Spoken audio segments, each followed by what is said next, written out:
Okay, hello. Is there anybody there? I need to go to a different view. I can't see anything. Let's go to the view. Okay, in your streaming software.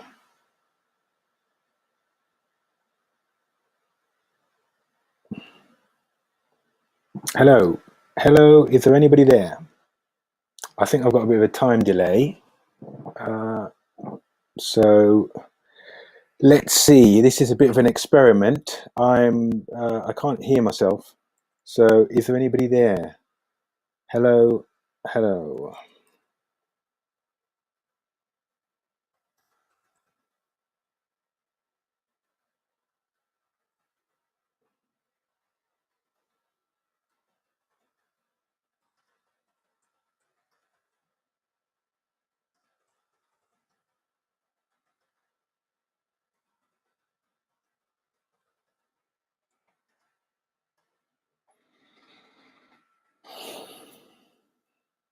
I have got some questions that I'll start with. Let's do this. Let's see. Okay, let's go back to the control room.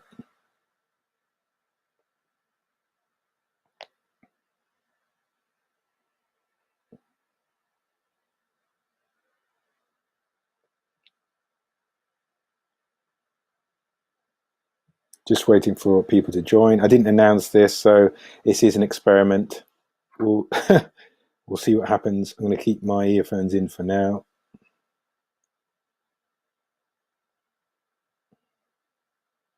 Okay, let's start off with some written questions. I have some written questions that I've received.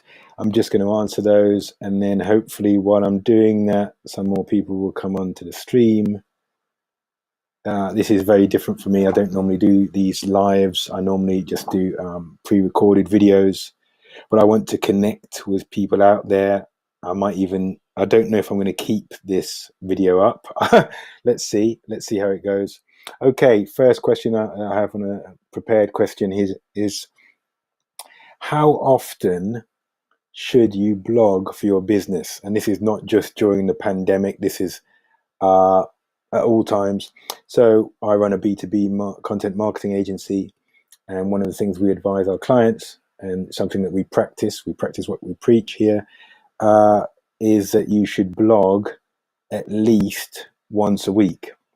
You should use the keywords and search queries that you can find on Google Trends and on other, I think there's another website, I'm just thinking of it now at the moment, it'll come back to me, searches that will allow you to find out what people in your industry are looking for, and then you write blog posts about them.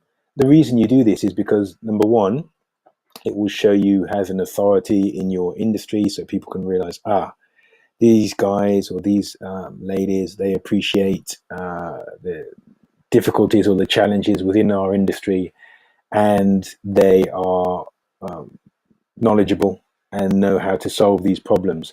So therefore, if I have a problem similar to the one they've described, I should probably contact them because they know the way around it, they know how to solve it. Essentially, in business, we are problem solvers.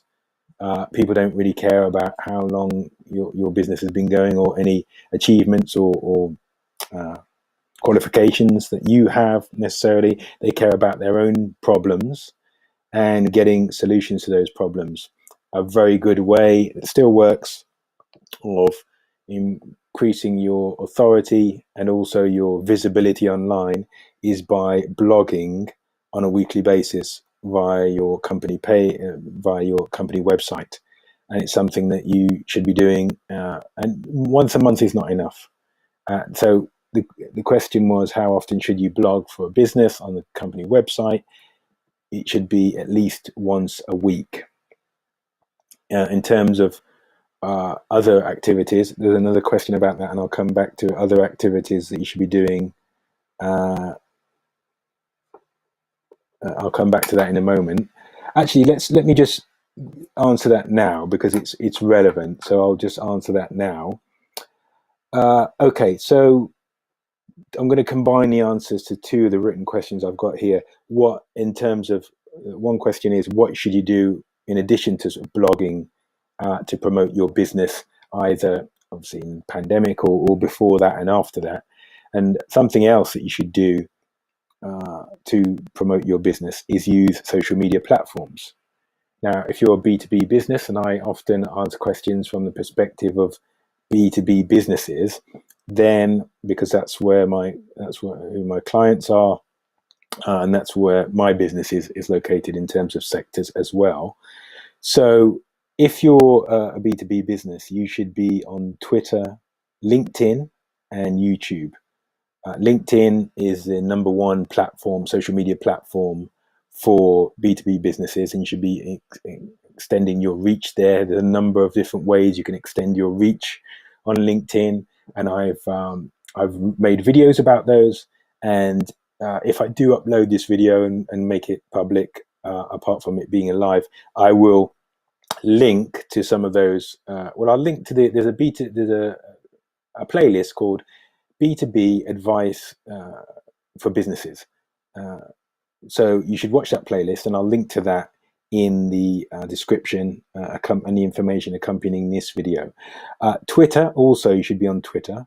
And one of the reasons you should, and YouTube, of course, one of the reasons you should be on Twitter is because if you're on LinkedIn and you're promoting your business and you're creating content that's valuable, solving problems for your target audience, as I explained in the sort of the question to the blogging query, then you need to be able to remind people and direct people to your content more than would be LinkedIn. It's fine to post a couple of times a day. That includes posting on your company page and posting on your personal profile.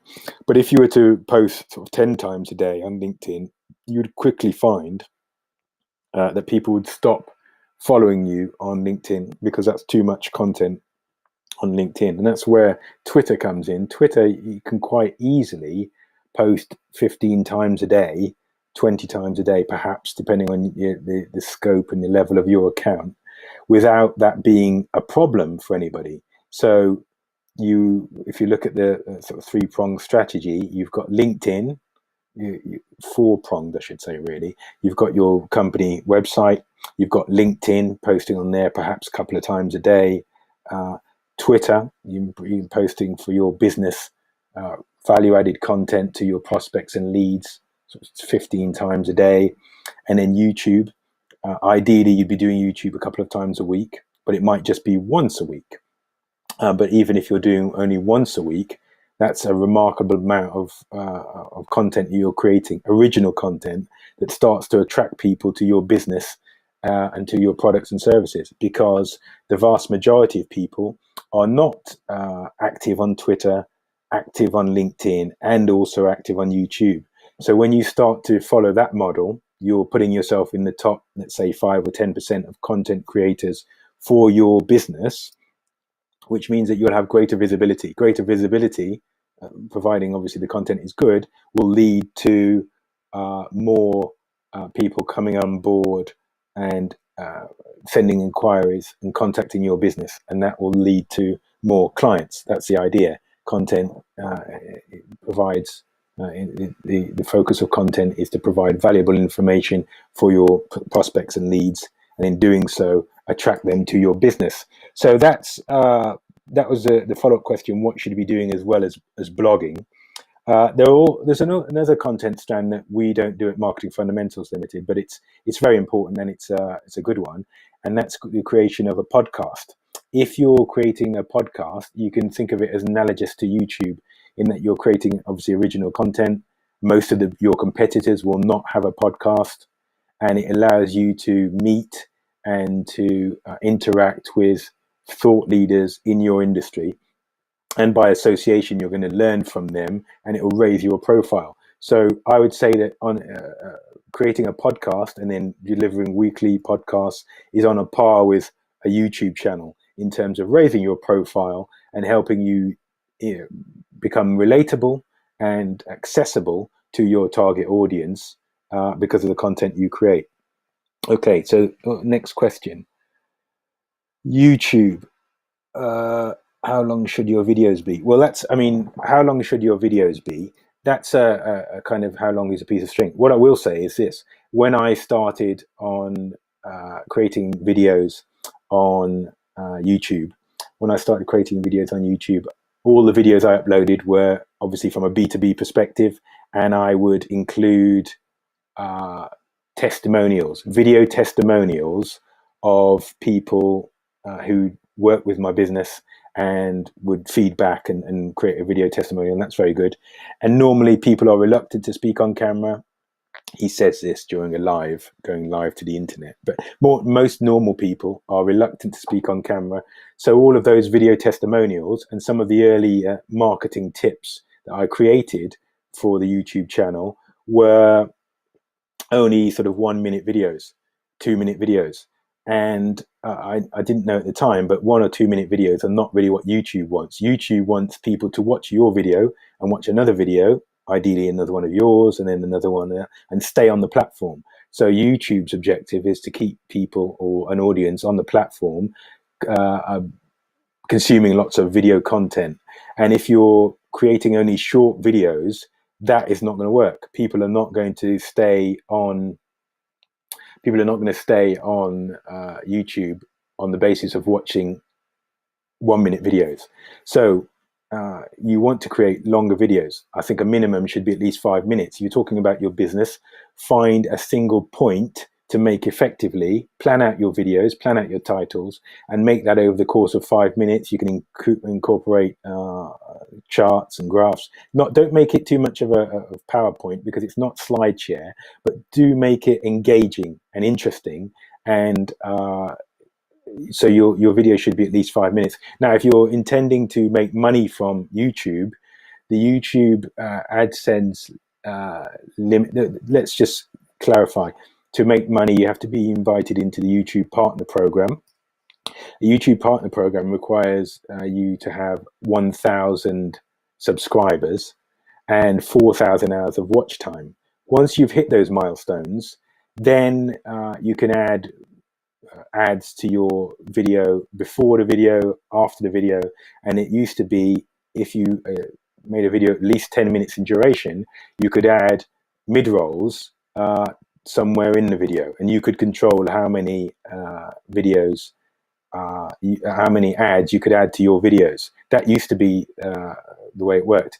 There's been a slight change to that recently. YouTube has announced that now mid-rolls can be introduced to videos that are only 8 minutes in duration. So that's good. That means that if you make an 8 minute video, now you can put ads during the video as well as at the front and at the end of the video. So that's great. There are more advertising opportunities. And in theory, the more advertising opportunities, the more potential revenue there is for YouTube creators, people with a YouTube channel, to make from their videos. So if you're starting a YouTube channel tomorrow, I would say obviously you need to aim to hit the 1,000 subscribers, 4,000 hours watch time fairly quickly, and try and do that, and don't be discouraged. So you need to do that. But also after that, you need to start thinking, right, okay, I need to make videos or pick video topics that aren't like, the way I started and the way I described a few minutes ago. I started with video topics that were only 1 or 2 minutes long, and that's too short. You need to think of topics that will be obviously relevant to your audience, but also at least 8 to 10 minutes long. And in that way, you can obviously make the effort, do the work, create the video, edit it, and so on, and add on all of your prompts. But you'll also generate some money from AdSense, which makes YouTube more sustainable for you, because obviously to be on YouTube you need a certain level of equipment, not too much, but you need a level of equipment. You need cameras and software and so on. So yes, make videos at least from the end. I think it's from the 25th of July. 8 minute videos can have mid-rolls in, mid-roll ads in. So think of 8 to 10 minutes per video. There will be times when you just have to do a short video, and that's fine. In that case, I would try and get it to 5 minutes, because you want watch time. You want people to stay in the habit of watching your videos, because after they watch your video, they might watch another video from you. But if they're just coming in for 30 seconds, 40 seconds here, they're going to click and see somebody else and be off your channel. So you won't accumulate a lot of watch time. Watch time is one of the metrics that YouTube uses when they assess your channel. Okay, so what's the next question? Where do I get my information from? Well, obviously it depends what sort of videos we're referring to. I create original content. I'm working with clients in the B2B sector. So some of my information obviously comes from primary sources in terms of that's what our company is generating.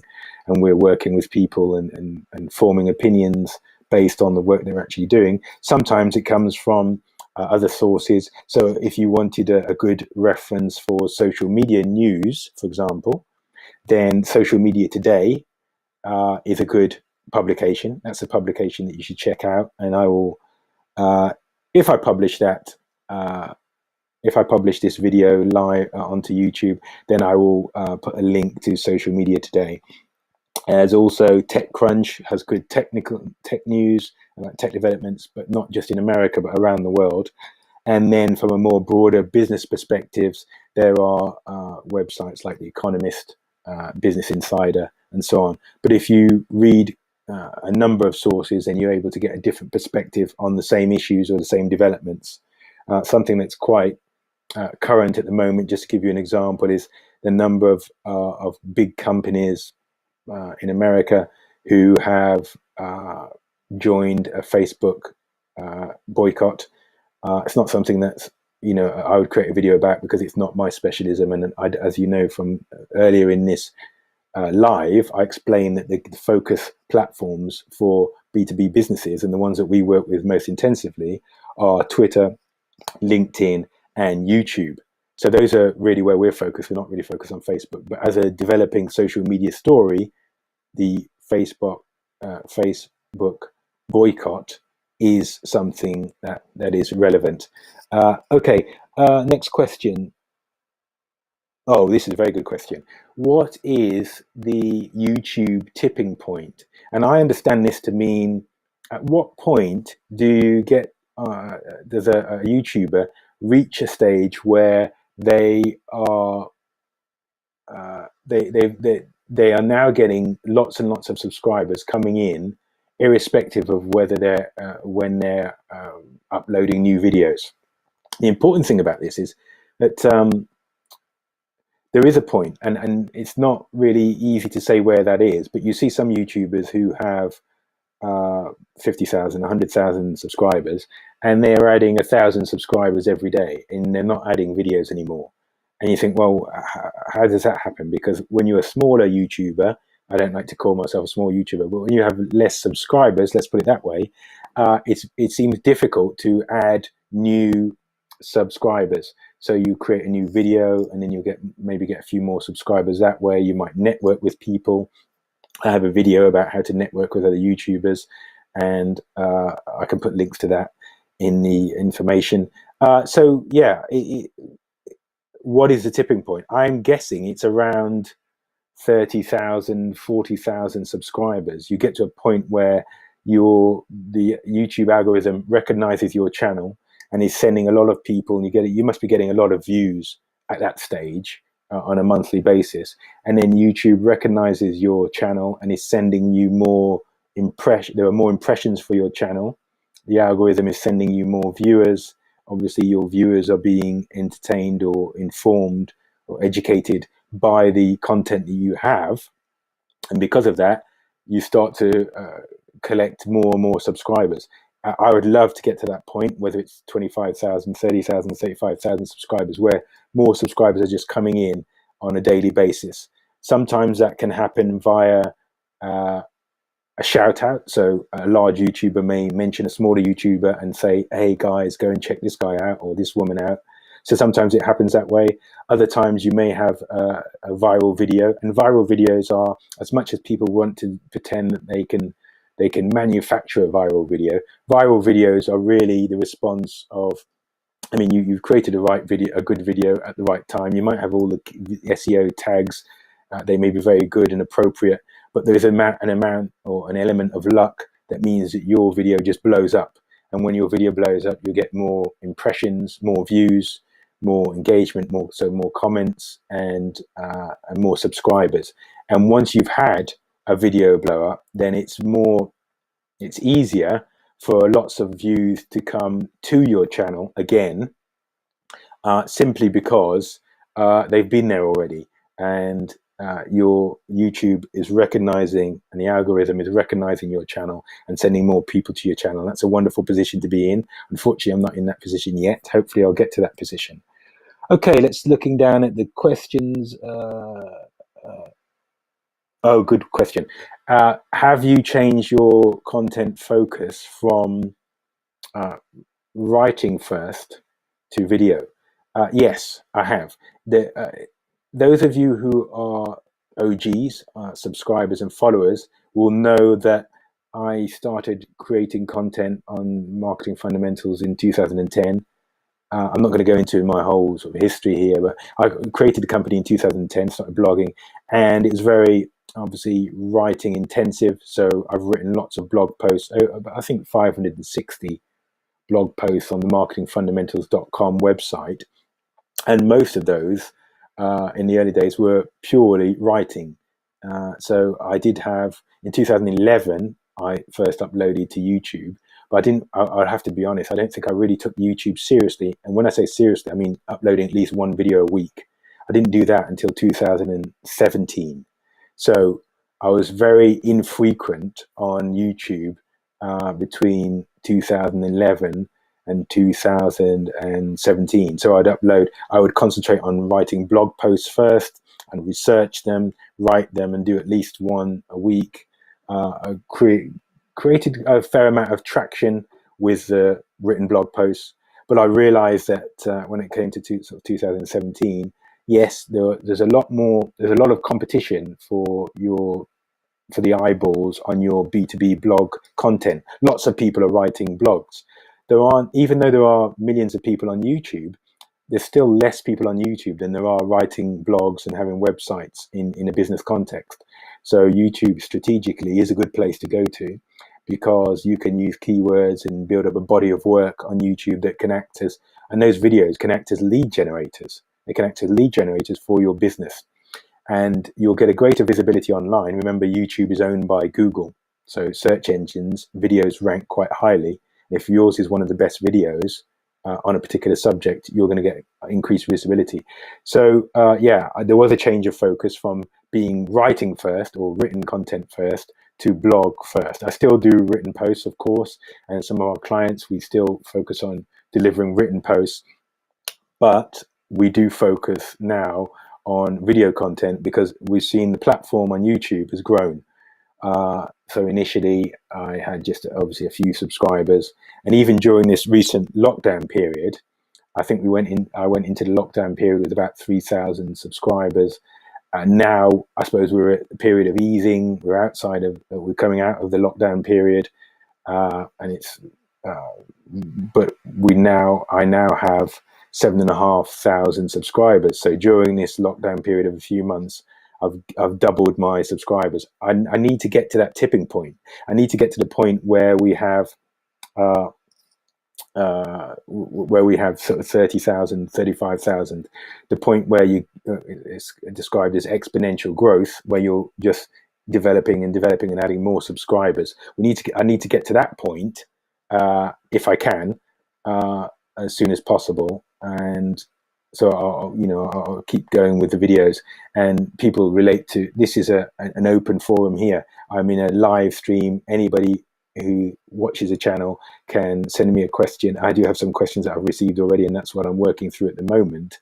But it's an open and accessible forum in the way that a written post is not. Yes, people can say, oh, they can write a comment at the bottom of your written post, and that's nice, but it's not got the immediacy of video or a live stream as I'm doing now. So let's move on with the questions. I have now video, social media, YouTube, advertising. There are many ways to grow a channel, and the question is does YouTube advertising work to help you grow your YouTube channel and therefore bring more leads and inquiries to your business? YouTube advertising is it can be quite complicated. It's something I have experimented with on a couple of occasions. One in 2015, and more recently, I'm running a current experiment on YouTube. So I'll be able to report on that and probably make a video on that soon. But what I'll say is, YouTube advertising will give you additional views, of course, because YouTube is presenting usually you use discovery ads in this context. Is presenting your ad to a number of people who will watch it, and most of those people will not have heard of you or be aware of your channel beforehand. So YouTube advertising does increase your visibility. Now, the bigger question from a YouTube channel perspective is, will that increase your number of subscribers? And it's been my experience that you might have a slight uplift in subscribers. It's not dramatic. It's not like, oh, whoa, we should definitely be doing lots of YouTube advertising to get more subscribers. It's something that you need to test, and it depends on your channel and all the variables and how you present and everything else. But it's something to look at, but it's not, I don't think it's the big solution to how to get more subscribers. I think you've got to keep grinding. You've got to keep making videos that are useful. Try to surprise your audience. I'm trying to do that today with this live stream. I don't really do live streams very often. I want to build up the community. I'd like to have more people attending sort of live streams and live events. I didn't even announce this one, so it's just straight off the top of a cuff. I just printed out a list of questions that I've been asked, thought I'd answer them. If I answer them, I'll be able to address people's concerns straight away, and then create some content out of it. Okay, let's look at the list of questions. Do you have... This is a good question, and it's something that I think I've only addressed this in one video. Do you have highs and lows on YouTube? I think that's true. I think you do have highs and lows. I'm talking about sort of how you feel about the platform. So you might upload a video that you've created in let's say in a couple of hours, which would be a short amount of time. You might have a video that you created in a couple of hours. We might have a video that you created in a couple of hours and you upload it quickly to YouTube, and it might get a lot of views, and you might think, oh wow, that didn't take so long, and that's been really well received. So you might have a high from that because your channel is getting more engagement, likes, comments, shares, etc., and that's wonderful. But you may also spend 2 or 3, maybe 4 days working on a long edit for a video, and then upload the video, and it doesn't really get much of a response initially, and you might think, oh, I put all that work into it and there's no real response, nobody cares about that video. And in that specific moment when there's not very much of a response, you definitely have a low around YouTube, and you think, what the heck am I doing?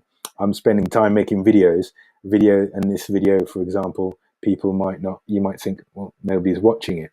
So yeah, there are highs and lows on YouTube. I think what you've got to do is not react either way. So when you have a very successful video, you've got to just carry on and make more videos and keep uploading and engaging with your audience and responding to the comments and putting posts in the communities on your community page. And when you have a bad video, you've got to keep responding to comments, keep making more videos, keep uploading, try and do an element of surprise, which is, as I said, that's what I'm trying to do with this live stream. So I think that definitely there are highs and lows on YouTube.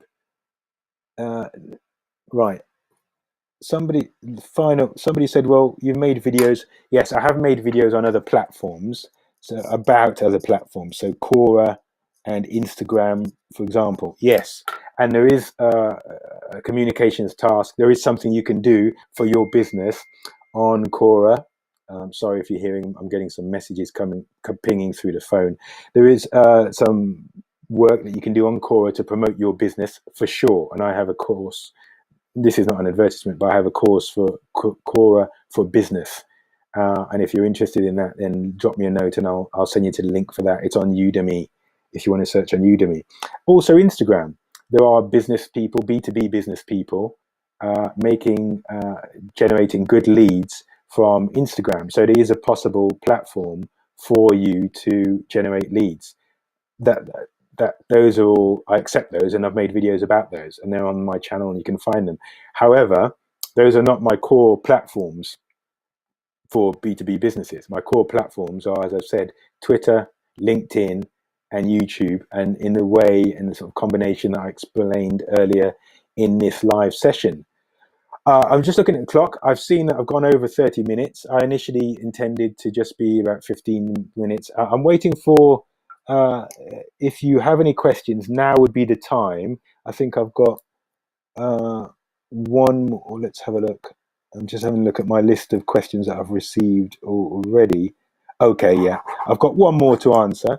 And if I don't hear any more, if I don't get any more questions now, sort of live, because people who weren't expecting this, and I know in my key market is the United States for my channel, and I'm very appreciative of all viewers I get from all around the world, but the largest amount of those comes from the United States, and next is either the UK or India. So if it depends on which sort of time period I'm looking at. If it's the UK, India's third, or if it's India, might be second, and then UK is third, depending on which time period I'm looking at. So I'm very appreciative of all the viewers, subscribers from the US, from India, and from the UK, and other countries, but they're lower down in terms of the percentage. So my final question that I've got at the moment is, how many videos have I uploaded? I think I've uploaded 382 that are public facing. There's some other videos that are private, but yeah, 382 or 383 public facing videos. And in terms of a lot of those videos, well, let's say the first 100 videos, I would say now, looking at it in sort of, July 2020, I would say the first 100 videos were too short. They were only a couple of minutes. That didn't do me any favors on YouTube. YouTube didn't love me because of that. I didn't know. You've got to learn these things. I didn't know that short videos are not doing you any favors on YouTube in terms of watch time or building subscribers or anything. I did get some subscribers, mainly from Twitter. I was using Twitter a lot, and people were going to watch my videos. And in that, so yeah, I did get some subscribers. I got 1,000 or 2,000 or so, even with the short videos. But now I make longer, more in-depth videos on a particular subject. And that seems to be working. As I said, during the lockdown period, I've gone from 3,000 to 7,500, which is great. And I'm very appreciative of that. Okay, I'm about to wrap up now. If there's anything that you want to ask me, now's the time.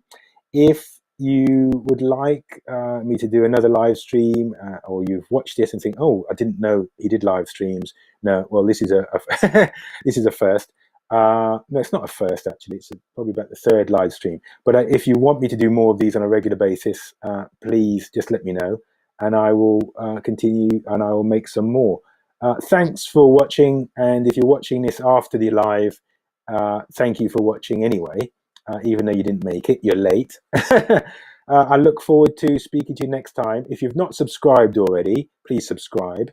If you've enjoyed this 30-minute live stream where I've just answered some questions that have come into me, I couldn't possibly have made all of those videos in the time that I can make a live stream and answer them. So if you've enjoyed this, please give me a like. I look forward to speaking to you next time. Click on the screenshots. If I've had all of the normal end credits and so on, click on the screenshots to watch another video. I look forward to speaking to you next time. Thanks. Bye-bye.